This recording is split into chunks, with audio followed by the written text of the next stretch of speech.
This is Listening with Franklin Livingston, and our guest is Jennifer Tiberio Leone. So you did your undergrad in New Hampshire. Yeah. Moved back to Connecticut. Right. How long did you stay here? So I was in Connecticut for 9 months. I got a job out of college. I was just looking for anything, and I didn't know what I wanted. I knew I didn't want a job or a career in Connecticut because I was trying to move to New York. And I had saved up a lot of money. When I was 6, I watched Muppets Take Manhattan, and I knew that that's where I wanted to be. I was like, I'm going to be a New Yorker. And I ran upstairs and I packed my little Big Bird bag, and my mom was like, what are you doing? I said, I'm moving to New York City and I'm going to be on Broadway. And she goes, oh, okay. She goes, well, you're going to have to save a lot of money. New York's very expensive. And I was like, So I went and I grabbed my piggy bank and I gave it to her. And I said, could you hold on to this until I have enough money to move to New York? And she said, okay. So I gave her all my allowance and all my birthday money and, whatever money I made, like I was selling candy in school.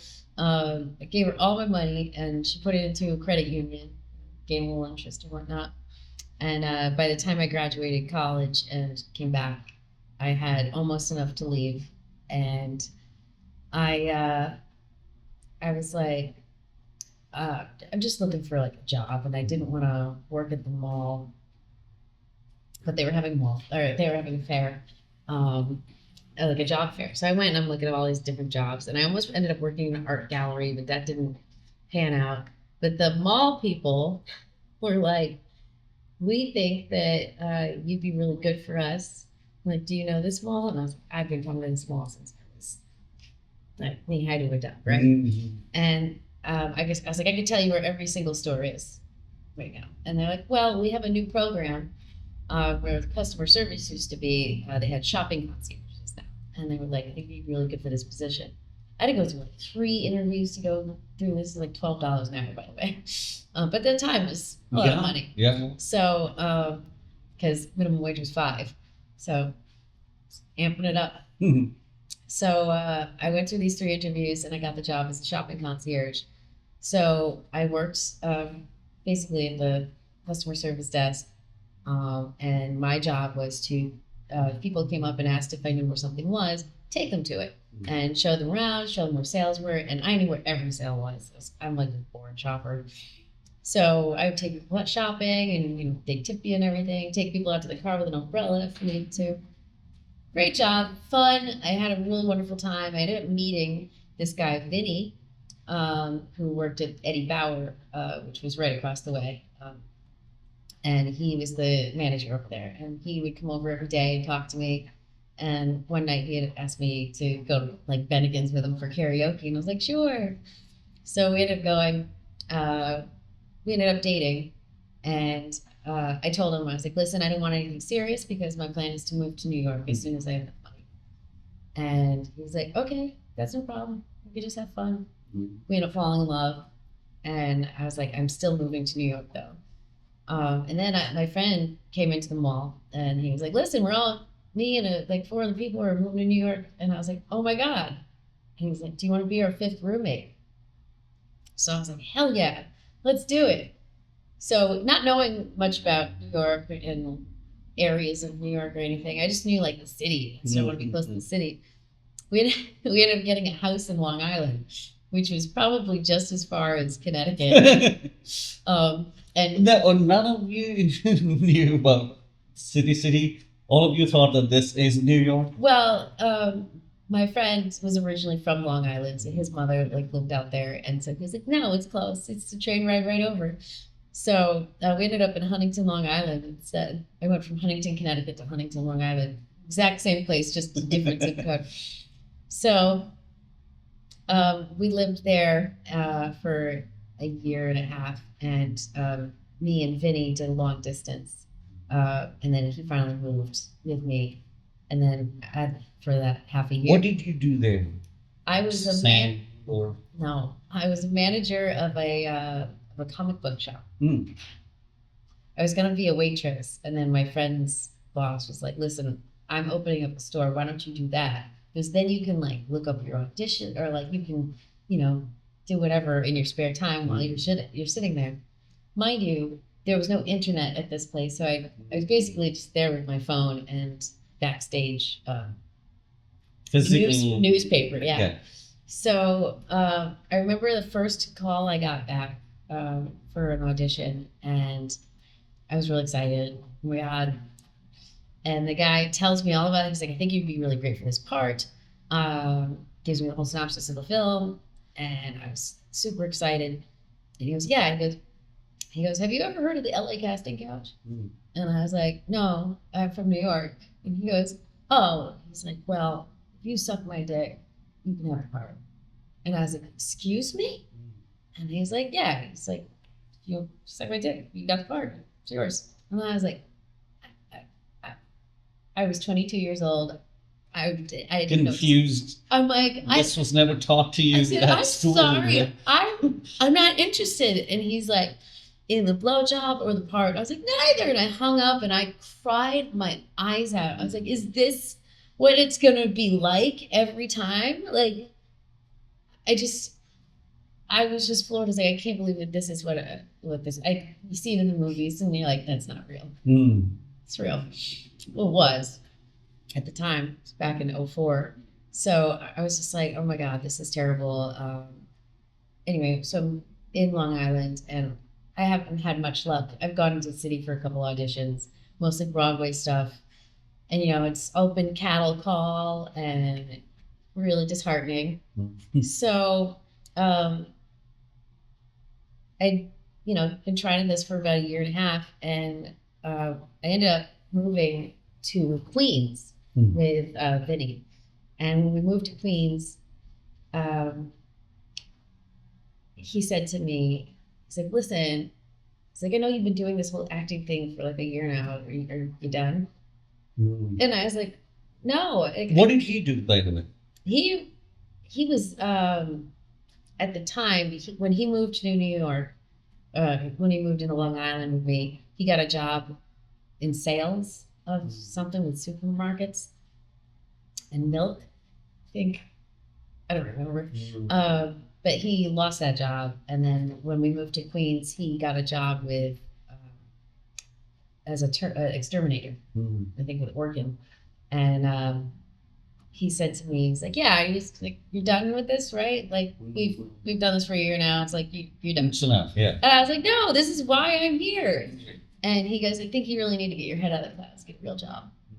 So, and I've been doing a different job as well. I've been working for this company called Lead Singer, which was a karaoke microphone, top of the line technology at the time. It had like chips you could put into the microphone, and then it had a cord that goes into the screen. So all the songs, like thousands of songs on one little chip, and you put like 6 different chips in, and wow, all your songs. Really bad MIDI, terrible technology, but it was what it was. Anyway, so I did that, and I would go around to BJ's and Costco all around the Northeast and sell these things. It was a fun job. I was with my best friend, and when they realized that they really didn't need us to sell these things, it was just $25 an hour, great money.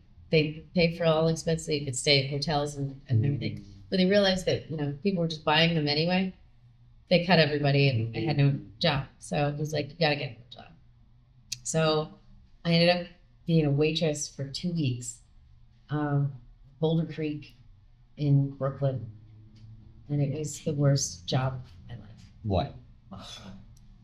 People, well, one, I was the only white person that worked there. And they made... Rest were... Huh? What was the demographic? It's a lot of black people. Oh. And they made fun of me every day. They called me Snowflake coming in, and I was just like, and like, oh, you clutching your purse? And I'm like, guys, what is wrong with you? I'm like, why are you being so mean to me? And then like one day I was just like, we're just messing with you. It's cool. And I'm like, I hate this. I hate this every day of this. It sucks. So I had put in my resume online or whatever, and I got a call about a job at a hedge fund. And I went for the interview and I ended up getting the job. And when I went to quit, my my boss says to me, he said, he's like, how can you leave? He's like, you're my best waitress. I was like, well, I got a job in a hedge fund. He's like, go get the fuck out of here. He's like, you're in the freaking, like, get out. So I went and I got this job at the hedge fund, and it was a lot of money. And I wasn't doing a lot of work. I was sitting at a desk and like basically office supply manager and setting up meetings and that kind of thing. I don't even really know what I did. I think the only reason I got the job was because I think the guy who ran it thought I was kidding when I said that. He's like, well, why do you want this job? I said, well, I really need it. And he's just like, oh, that's funny. And he's like, oh, okay. He's like, so what did you do? You know, your last job? I'm like, I don't even really know. And he's like, okay, great. Anyway, he hires me on. I end up in this job for a few months, and I hated my life. Everything sucks. And Even though you were paid greatly, oh yeah, you didn't like it. the money was great, but the job was soul sucking. I ended up getting laid off because the company was going under, but I ended up getting a job in another hedge fund. And at that point in me and Vinny's career, or me and Vinny's relationship, he started to resent me for moving to New York. He wanted to move back to Connecticut and you know, have kids, white picket fence, all that stuff. I never wanted that life, and we kept trying to change each other. And I was like, no, like trying to move him towards the city, and he kept trying to move me towards the suburbs. So he started to resent me, started partying hard, spending our money, going to strip clubs with his friend, and like he spent our rent money. And I was just so he had made me so irritable, and I hated my job, and I hated how he was spending our money. I hated everything. And I met Johnny, my now husband, and he was a friend at the bar, and he was always telling me, he's like, I don't understand why you're not like going for it. He's like, I heard you sing karaoke, you're freaking great. Like, I don't understand. Why aren't you doing what you love? I know, I got a job and this and that. And when I went down there and one day, because Vinny spent our rent money on going out to the strip club, and it was like $300 of our rent money, and I was making all this great money, but Vinny was spending it all, so I had no money to pay my credit cards back, and like it was so bad. And I went down to the bar, and I was so upset when I found out. And Johnny was sitting there, and Johnny says to me, he's like, what's going on? You okay? And it's like, I told him what happened, and he's like, can I help out? I was like, actually, can I borrow $300 till Friday? I can pay you back. He's like, do you have any, like, I'm going to need collateral. And I took off my engagement ring. I was like, is that collateral enough? And he was like, oh, yeah. So on Friday, I don't know how we found out. Oh, you guys were engaged. Yeah, me and Vinny were. Okay.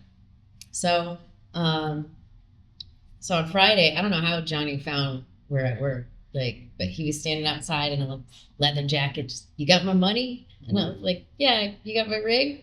And he's like, yeah.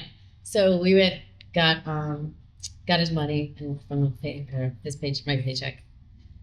And he's like, do you want to get to drink? And I was like, yeah. So we went down to this place called Whiskey River, and we got a bucket of Pabst Blue Ribbon.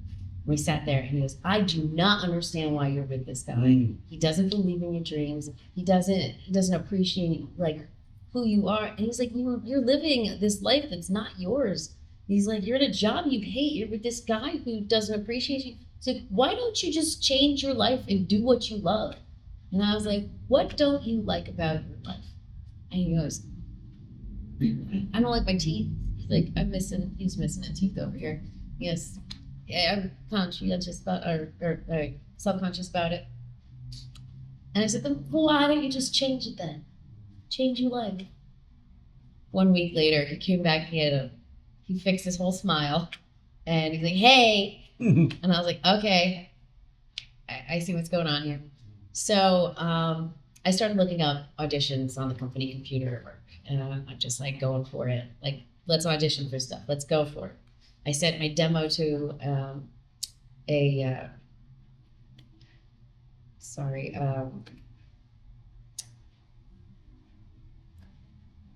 I sent my demo to a recording agency, and Isabel Records hits me back up, and they said, "Hey, we got your demo. We'd love you to come in." And I was like, "Oh my god, this is amazing!" So I ended up going into the meeting, and the guy, Izzy Gold, was just like, "Hey," he's like, "I heard your demo." He's like, I would love to hear this in person because nobody sounds like they do it."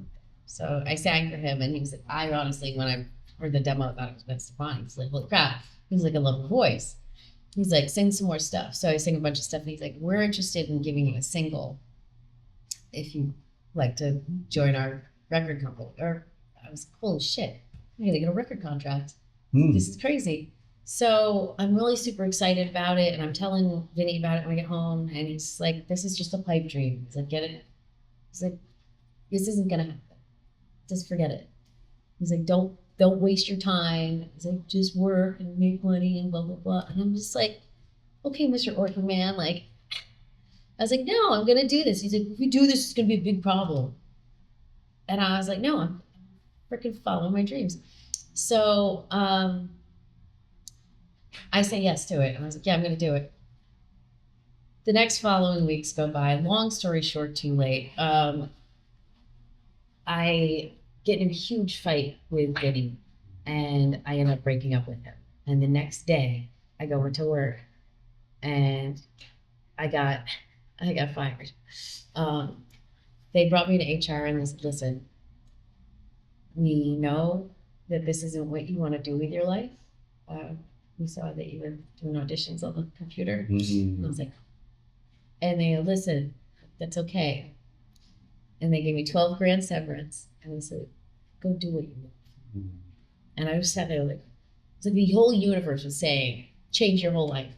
So I took the severance, and I said, thank you. And I called Johnny, and I was like, hey, I just lost my job. He's like, do you want to go to the movies?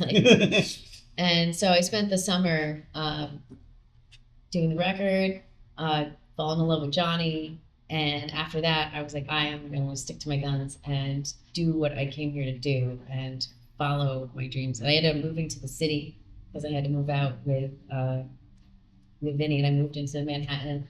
And I've lived there ever since. I've been going on auditions and acting and just following them and singing. So doing all the things that I came here to do in the first place. So it was a long journey with a little blip in the middle. But I'm so glad that I never stopped doing it. Lots of things. Johnny helped out with that. So help me understand this. When you say, how did you phrase falling in love with Johnny? Like there was the whole process of falling in love? Or it was like... No, it was a process. When I first met him, he was a guy at the bar. I met his brothers first. His brother Sid was sitting there, and he was wearing a Sworn Enemy t-shirt, and I was just like, I'm gonna watch this. That's okay. And he was just like, I was like, oh my God, I know that band. My best friend listened to you guys in college. And he's like, I'm in that band. Full disclosure, they're married now, by the way. So he was like, oh, cool. And we started talking, and I thought he was really cool. And then I met his other brother, and he came over and he started talking about horror movies. I was like, yeah, we should make a horror movie. Awesome. And I was like, this guy's awesome. And then Johnny came walking over, and Johnny said he complained about something. And I was like, who's this guy? I'm like, that's our brother. I was like, oh, he's so pretentious. This happened before $300 transaction? Yeah. So we became friends at the bar. Johnny actually became good friends with Vinny, and I became really good friends with Johnny's brother. So we all hung out at the bar and then go play pool or whatever. And over the course of probably like a year and a half, we started to get to know each other better. There was a Christmas party, and there was karaoke at the Christmas party, and I sang, and Johnny was just like, wow. He's like, you have an amazing voice. And that's how he knew I could sing. And you should really go for that. And I was like, yeah, that's a thing. And then over time, I started hanging out more with Johnny, and Vinny started hanging out with his brother. So we switched and hung out with them a bit more. And Johnny was always pushing me towards you know, be better, do things that make you happy in life. Don't settle. So he for real supported you, Oh, 100%. Still does. encouraged you. Like to this Yeah. day, he's so supportive of me. And that's what made you fall in love with him. Absolutely. Someone who supports you is everything. Like I know, like in my heart, like I've got talent. I should. And he was the one who was like, "You are wasting your talent." And he's like, "And that's disgusting." And to me, I was like, I needed that push because I'd be like, "Oh, thank you." Like it's I'm humble. I don't want to get in anyone's way all the time, and he's the one that's like push through the crowd. And sometimes you need that push. And you could have said, who the heck are you? You see, it goes back to the thing we were talking about earlier, a sense of accountability. Or I personally think it's very difficult for any human being, male or female, or otherwise, to be by themselves. Yeah. And you always need that energy pushes and encouragement, and you flourish. Even when so if I have a confusion, I know the answer, right? But if I'll talk to somebody and hear back the same thing, Yeah.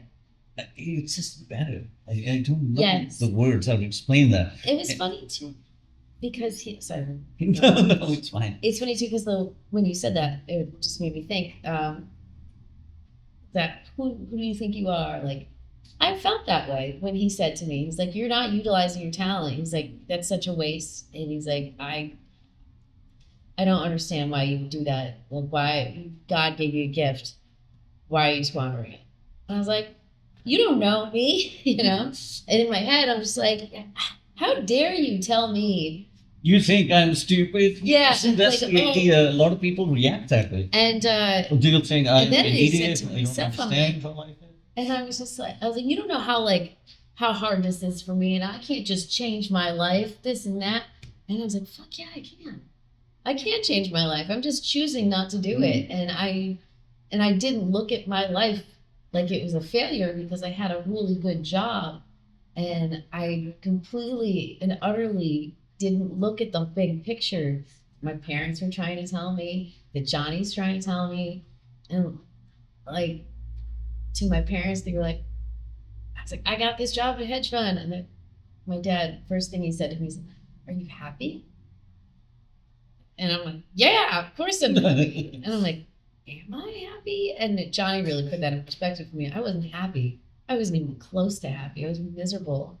And I just accepted it. And I was so sick of being unhappy. And without him saying it, I could think it a million times. But I'd written it in my journal. I was writing every night how unhappy I was. And then I was just like, well, got that out. It took Johnny to say it, and then I took all that anger and that sadness, and I put it into writing songs, and it was my whole process of dealing with it. And now I had all these songs to write an album with, and I had the feelings to go behind it. And that's what really makes a good song. You can't just write when you're happy, but the first song Unless it's Happy Birthday.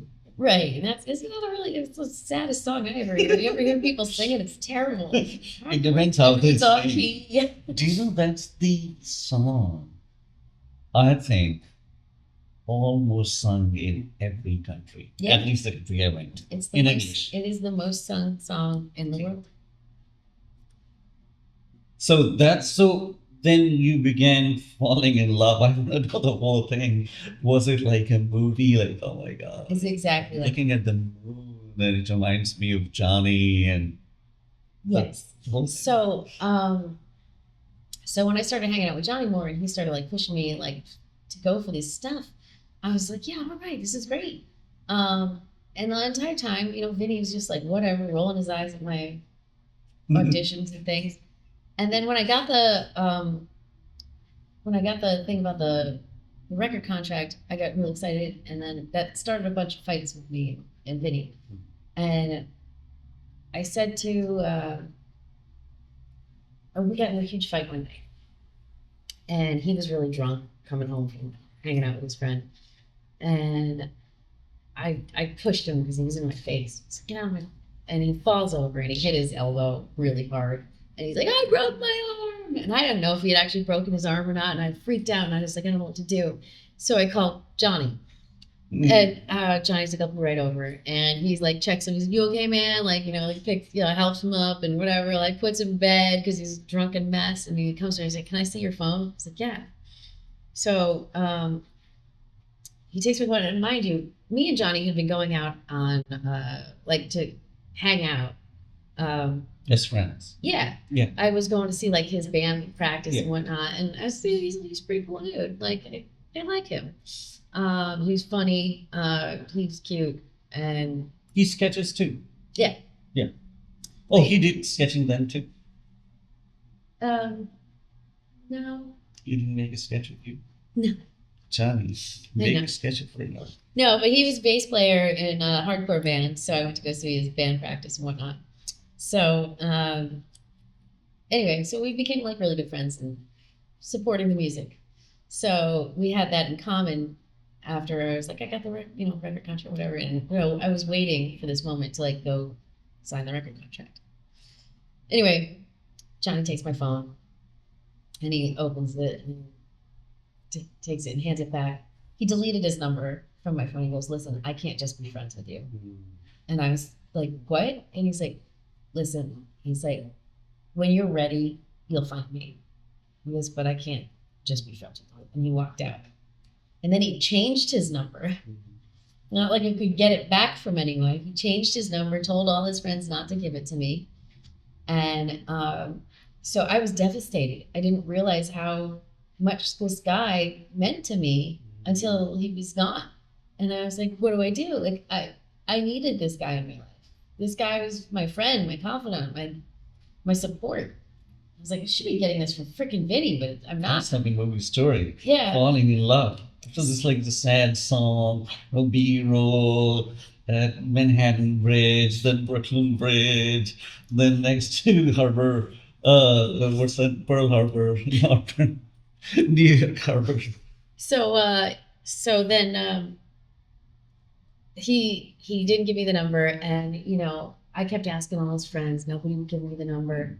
So the day that I'm supposed to go in for the record contract, I'm like nervous and everything, and I get up there, and I'm going through the papers with the guy and I'm signing, and all of a sudden my phone goes off, and I see it's this unknown number, and I'm like, it's him. Like I knew it. I was like, oh my God, it's him. So I started like breathing, oh my God. And as he looks at me like, do you need to get that? I was like, no, it's fine. I'm just signing papers. He's like, are you sure? That'd be important? I'm like, no, it's fine. So I sign my papers and I hand it back. We shake our hands. I've got my record contract. I'm super excited. I run down the stairs. I open my phone and I call the first number. I call him. I call the unknown number. And he answers. And he goes, hello? And I go, Johnny? He goes, how did you get this number? I said, you called me. He goes, I thought I blocked it. And I was like, I just signed the record contract. And he's like, yes. And he's like, that's why I called. He's like, I wanted to hear your voice. I want to hear what you're going to do. So he's like, I'm so excited for you. He's like, let's meet at Glenn Patrick's. That was the bar that we met at. So we run down there, and I get down there, and Vinny's there watching the game. He's just sitting there, and I come running in with my record contract in hand. I was like, I just signed a record contract. He goes, shh, the game's on. And I stood there, and I was like, so I turned to everyone else. I went, I just signed a record contract. And the bar goes nuts. Everyone's super excited. Shots, yeah. Everyone's super chilling, like, yeah. So now we're partying, and Vinny's just sitting there watching the game, just shaking his head, like, whatever. And through the door bursts Johnny. He comes and he runs and he grabs me and he twirls me around and he gives me the biggest hug. He's like, I'm so proud of you. I'm so proud of you. Congratulations. So like, yeah. So we party a little more and I get a little tipsy, and we lived off Cross Bay Boulevard, and I had to cross the boulevard to get home. This is a very busy street. So I was just like, I don't feel comfortable. Like I was I didn't feel good walking by myself. So I said, Vinny, can we go? I want to go home. I don't be out anymore. And he goes, I'm not ready to go home yet. And I was like, but I am. It's like, just He was more resenting the idea of you signing the record, or that was his personality? no, he was just resentful of me doing it because he knew that I didn't want to be in the hedge fund anymore. And that was his like bread and butter. Like that's how we make our money. And if you don't have that job, then what are we going to do? And also like he didn't want to be there. So he was just going to party anyway. So, and we can't party if his money's gone. So at that point, I think like the resentment had taken over. We weren't even happy with each other. We really loved each other, but just we got to the point where it was just angry. So so he just like looks around and he sees Johnny and he goes, Johnny, can you walk her home? And Johnny looked at him and he took his beer and he stood up and finished it. He was absolutely good. And he took me by the hand and he took me by the arm and he walked me out and we walked across the boulevard. And as we were walking down the street, there was this flower shop with a brick wall. And and we're talking a little bit and he gently pushed me up against the wall and grabbed my face. And he gave me the most passionate kiss of my entire life. And then he looked at me and he goes, if it's not me, don't let it be him. And that's when I knew I was in love with him. And I was like, oh my God, that's right. And so he walked me home and then he left. And then that week I broke up with him. And the next day I lost my job at the hedge fund. And then the next day I went up to Coney Island and spent the whole summer on unemployment falling in love with Johnny. So it was the best decision I ever made.